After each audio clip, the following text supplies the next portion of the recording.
So you may want to consider the part-time option such that you reduce your work hours and then you also reduce your child's nursery hours as well, such that there's a balance. Hello guys, welcome back to my channel, and if you're new here, my name is Opeyemi. I'm a research nurse and a mom to a wonderful toddler, and I live and work in the United Kingdom. So I know firsthand how hard it is to manage childcare and working full-time. Yes, I really understand how hard it is to even do all of this on a very strict budget. So in this video, I will be sharing with you tips and strategies on how you can actually manage, childcare expenses as a family, how you can get affordable child-minding solutions, and how you can actually coordinate your schedule as a family to fit your childcare needs really. So let's dive in. So first up, I'll be talking about the nursery cost. If you live in the UK like I do, it is very expensive to enroll your child in nursery. Like, nursery fees are very expensive, but there are actually ways that you can make this more affordable for you and your family. So the first one is utilizing government schemes. I know this is very much based on eligibility. For instance, if you're still on a work visa, or if you're not like a permanent resident already, if you're maybe just a student, you may not be eligible for some of these government schemes and the help that a lot of people get from the government. But if you're eligible, for instance, if you are ILR already, or if you're even a citizen, and if you're on certain visas, you may actually be eligible for this. So I'll just read it out from the government website. You can actually get 15 hours a week if your child is 9 months to 2 years old, and you can get 30 hours a week if your child is 3 to 4 years old.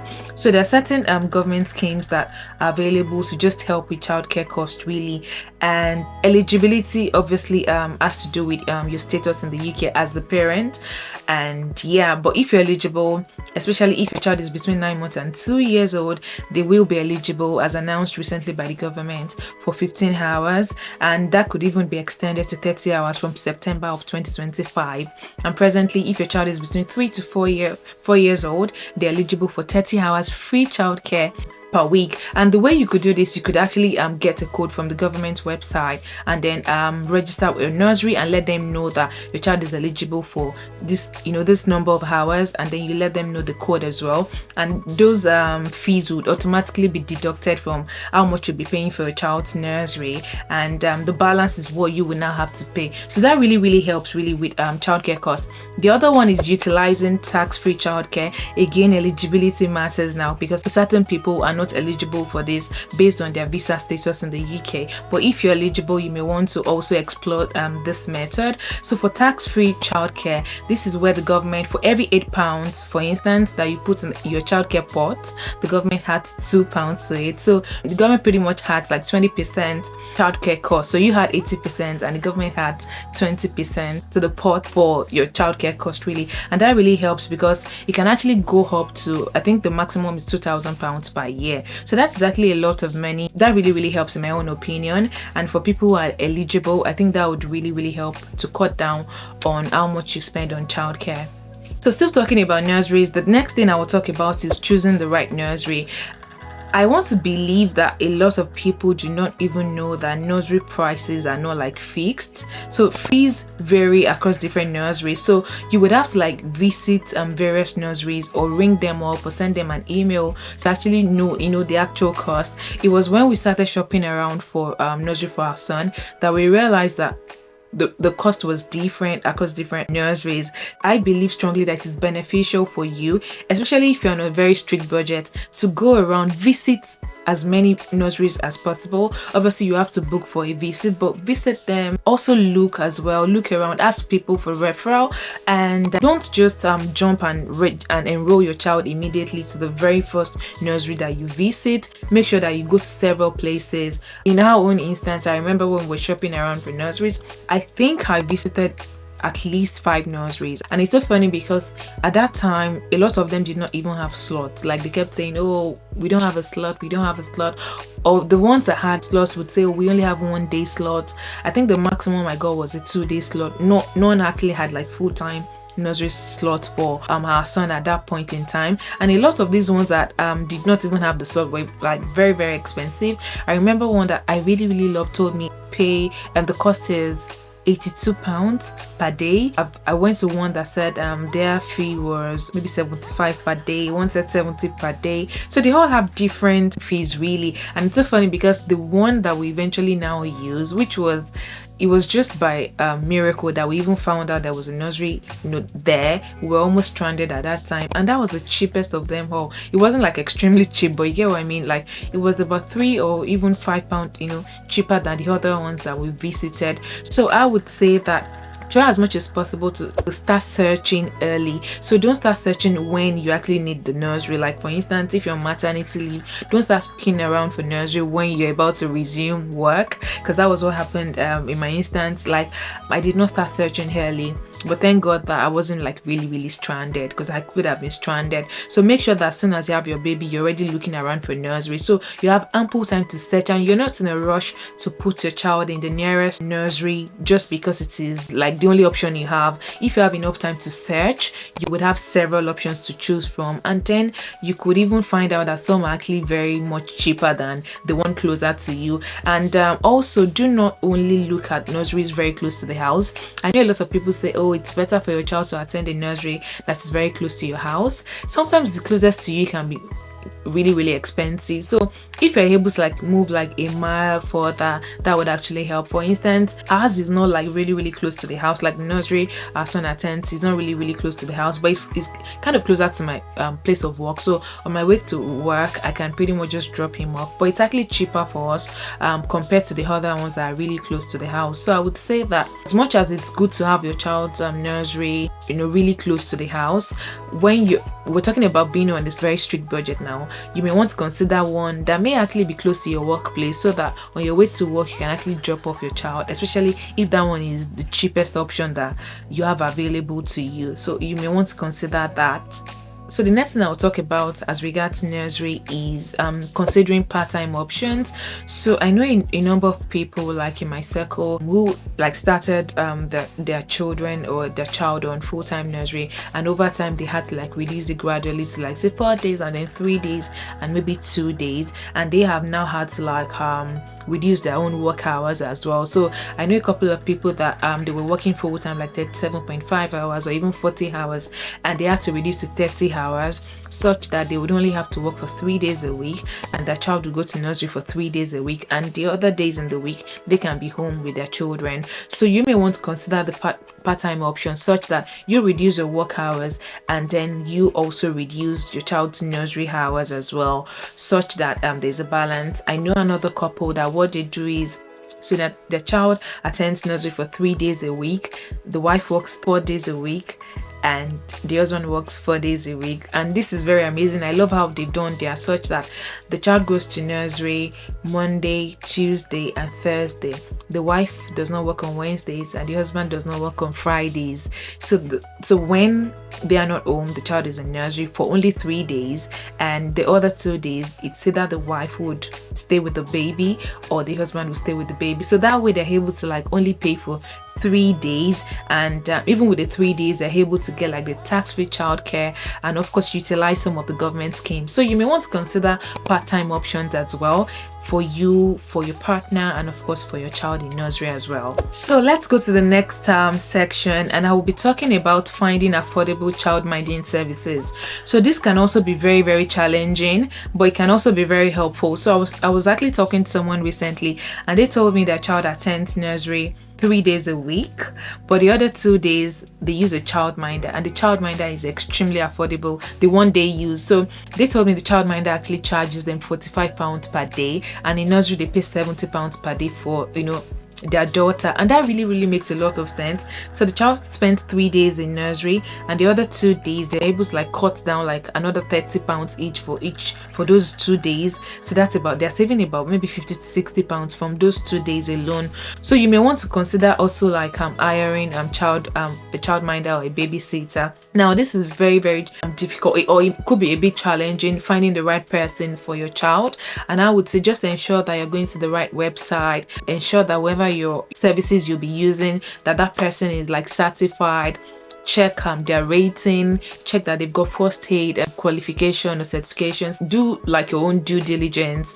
Don't just jump on anybody you find around. Also, you could work with referrals, so ask your friends, ask people around you the childminder they use. I did ask a few people for childminding referrals, and unfortunately I couldn't get one that was available, but I had loads of referrals from friends telling me, oh, I use this childminder and they're very affordable and all of that. Eventually we found someone that we also like, and we just like how she does her things, and she's also a young lady. I think she's maybe about 21 or so, and she just kind of understands her son. She's a bit pricey though, but she gives discount. So ordinarily she would charge like £12 per hour, and for a 10-hour, because I work 10 hours per day, and is it 10? No, 8 hours per day really, but whenever we use her for 10 hours really. But she's very good such that she gives like discount. So instead of charging like £120 for 10 hours, she could just say, oh, pay £90, or pay £100, or pay 85. Like, there's just a way that she gives like discounts on top of that. So I would say that look around for a good childminder, and when you like build a relationship with the childminder, your child or your children gets to know the person. Over time they become like family, and I want to believe that sometimes they would even like give you discounts for whatever services that they are rendering. So next is Nanny Shares. So this, I heard this from someone recently, where they said a group of friends can come together and get a nanny for their children, and then they share the cost. So for instance, if a nanny would be, or a childminder for instance, would be charging just one child say £100 for 10 hours for instance, but if like myself and my friend for instance, so if I've got a friend that has 2 kids and I also have 2 children, so that should be like say £400. I'm just creating like an hypothetical scenario now. So for instance, so let's assume that's supposed to be like £400. The childminder could say, okay, you know what, pay £250 for those 4 kids, or pay £300 for those 4 children. So people also try to like get a nanny, and then they come to like friends really or family come together to now pay the nanny, and the nanny could give them like a huge discounts, because all the children will be in the same house, and it's just easier for the nanny to manage the situation, or the childminder or babysitter as the case may be. So you may want to consider nanny shares really. The other thing you may want to consider is using family and friends, and this is something that has been a blessing to us especially. So I remember when I completed my maternity leave and I returned to work, we still did not have a nursery slot for our son. We're still looking around, but by that time we had not found any nursery. But thankfully my mom was here at that time, so my son could like stay home with my mom and we could go to work, and there was no concern whatsoever. And it's so good that the moment my mom finished her holiday here in the UK and she traveled back, I had lots of annual leave actually. If you've been on maternity leave in the UK, you know that by the time you return back to work, you actually have lots of annual leave. So what I did was, when my mom returned back, I used about 3 weeks of my annual leave to stay at home with my son, but also like visiting nurseries back to back, so we could actually quickly find one, and we're able to find one at that time. And a month after that, he actually resumed the nursery. And presently my mom-in-law is also around, so she also helps with childcare as well. And I know people also like use their friends, like 2 friends who come together. For instance, I do 9 to 5. If I have a friend that does night shift, for instance, I could take kids or their children during the night, care for them during the night, overnight, and then during the day she is able to like watch over my kids. So I know friends also do that, like they come together, people that do not have the same shift pattern really. Let's say if someone does a day shift, the other does night shift, and they can just share their children between themselves. But I would say that ensure that if you're sharing kids, if you're exchanging your children with your friends for the sake of childcare, just ensure that they're trusted people. They're people that will look after your child, not people that would neglect your child, and not people that would abuse your child. So let's be very careful and watchful when we're handing over our children to friends or even family to help us, watch them or take care of them really. So the next bit I'll talk about is like balancing, or should I say coordinating your schedule with your partner. So if it's your husband or your wife, finding a balance and coordinating your schedule in such a way that there's harmony in your schedule, if you get what I mean. So I know people that like it's just like the scenario I created for friends. I know people that, okay, say the wife would do 9 to 5, the husband would do night, or the husband would do 9 to 5, the wife would do night. So that way someone is always available to manage childcare. There's always someone around, you know, to manage childcare. I remember someone actually recently told me, and I think I've shared in one of my videos, that someone told me that she left a 9 to 5 job, which she loved, by the way, and she was even a band 6 in that 9 to 5 job. She had to leave it for a band 5 permanent night nurse job. Like, she just had to do that for the sake of childcare. Her kids are in the primary school and she's got 2 children, so she has to like resign from the 9 to 5 band 6 role so she can be available for childcare needs. When she's on night duty during the day, her husband is able to, you know, drop off the kids in school, and she's able, when she comes back from work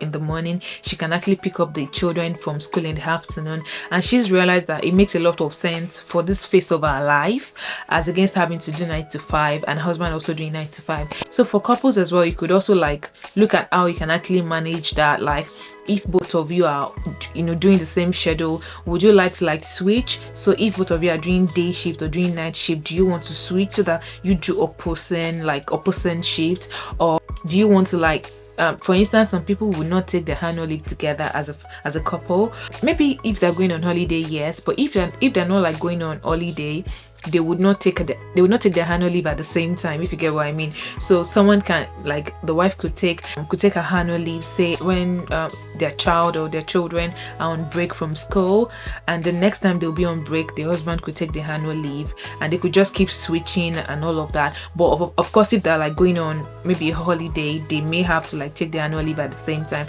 But there are just several ways that people do that as a family, as a couple now, to just merge their calendar to like fit into their childcare needs. Another thing you could do, and I know a lot of people do this, actually a lot of my colleagues do this, is like flexible working arrangements.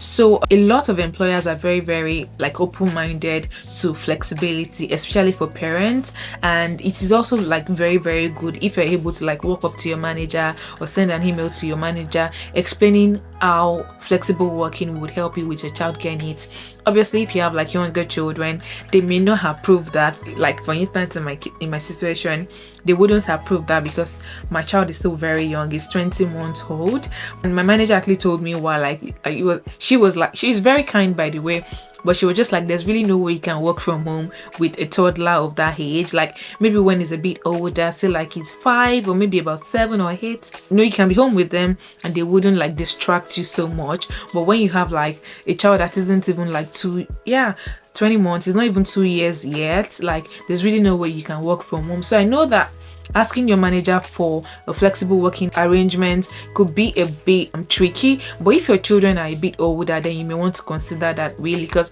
that would also help you. Child is a bit older, you can actually work from home, and that would also help with a bit of the cost, really. Like, you may not need to do like after school club or breakfast club for your child. So those are some of the things you can also consider. I also have friends and colleagues who have actually like arranged some flexible working such that they start later. So as against having to do like 8 to 4, some would rather do 9 to 5, like I do 9 to 5, and that's also my situation. So 9 to 5 helps because I could do 8 to 4. Actually, I actually requested for 9 to 5 because that helps me to like get my son ready for nursery, drop him in nursery, and then go to work. You may want to consider asking for a way for you to start later than the actual resumption, and then you stay back for later. So for instance, if you're supposed to do like 8 to 4 and you say, okay, can I do 10 to 6, such that you have enough time to drop your children, and maybe your partner can now pick them up from school or from nursery, as the case may be. So those are ways that you could also just make it work. Honestly, you just have to like find a way to make it work, either by flexible working arrangements, asking your manager help you with your rota. I know friends that they've walked up to their manager and told them they need to be on permanent night shift. Obviously, sometimes they would have to do day shifts, but most of the time they would do night shift. So good thing about working in the UK, as against like, because I'm from Nigeria and I know how it is working back home, the difference is here they listen and they kind of understand that childcare is a big deal and it's very expensive, and most managers will put in the work to help you find the best option for yourself. And that is exactly what's happened to me so far. Like, I have a manager that is very considerate. Like, whatever options I put, to her, she would review it with me, look at the best option that would help me and my family, and that's always what she would insist on: what's best for me, what's best for the child, and what's best for the family, obviously considering what's best for the job as well. So I know a lot of people do not even have the confidence to talk to their manager or talk to their HR. Please, you should, because it is expected of you that if you have challenges surrounding childcare, that you speak up. So please do not stay silent. If you need those flexibilities, if you need those kind of arrangements, talk to your manager, walk up to them, and I'm sure they would really help. So the last thing I will talk about on this note is having an emergency backup plan in place. So as much as you may be like a very organized person, I know people that they are highly organized. I was actually looking through my friend's calendar recently, and I was like, wow, like, you're so organized. She's got everything sorted. Whenever our kids will be on break, the activities they will be doing, all their club activities, like, she has everything planned out, and that's amazing. But I just want you to know that no matter how big you are an organization, how perfect you are when it comes to getting everything like organized, planned out, emergencies happen. There are times that we're sick, there are times that emergencies just happen. So you should always have like an emergency backup plan for childcare. Don't leave it to the last minute. So like as a family, I would always say that have someone that you really trust if there's an emergency, that you can hand over your child or your children to. And I just believe every family must have that one person or that family that they trust so much with their children or with their child, that in case of any emergency, they can vouch for this family, that, oh, I know this family will take care of my child in my absence. For instance, I remember, when was it? Maybe last year, February, or maybe 2 years ago. Honestly, I can't remember now, but I remember that my son was barely like 5 months old, and I had an emergency and I had to go into A&E. Thankfully, I did not have to like go into theaters, but it was looking like I was going to end up in theaters, and I had a 5-month-old baby. Imagine if, for instance, I had to go into theaters and my husband had to help me out, had to be there for me. Who was going to look after the child? We had nobody around. So I want to believe that every family should have that one person or that friend that they believe strongly will take care of their child in their absence. For us right now, we have a family that we know, even though I don't think the family even knows that we trust them that much with our child. They don't know because we've never spoken to them about it, but we know that if there's an emergency right now and we don't have any grandma around, there's that family that we know that they will take care of our child when the need arises. So please ensure that you have that one person or that family. It doesn't have to be like someone you are related to. Like this family I'm talking about, we're not even related to them by blood. We even met in church really, but we trust them that if anything happens, they'll be of help if we don't have any of our parents around. So that's it for today's video, guys. I want to believe that all the tips and strategies I've shared would actually help you to manage your childcare cost. I know how demanding it is, but trust me, with a little bit of planning and of course creativity, it is doable. Managing childcare cost on a budget is actually doable. You just have to be a bit creative and you have to be very big on planning, and I just believe that it is something that can be done. So yeah, if you have comments, if you have experiences, I would like to hear from you guys. How do you manage childcare in your family, even if you're a single mom? So as a single mom or a single dad, or even if you're married and you're with your partner, how do you manage childcare, and how are you able to like work full-time or work part-time and also manage all the cost that comes with having children? Let me know in the comments. I want to know about your experiences, and if you have more tips, share with each other in the comment section. I'll be in the comments learning as well. Thank you so much, guys, for watching, and I'll see you in another video. Bye.